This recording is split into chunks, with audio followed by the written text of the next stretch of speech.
Alright guys, I'm doing a review of this Mila. This is from Costco.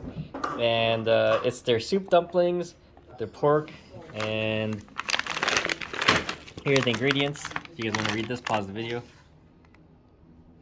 There we go. Here's the nutrient panel, and let's open this up. Okay, so that's what they look like. And I'm gonna cook them up and do a quick taste test. Stay tuned, guys. Okay, so I cooked these in the Instant Pot, and you check it out. So let's do a quick taste test, guys. It just finished not too long ago. Oh, there it is. I broke it, but still quick taste test.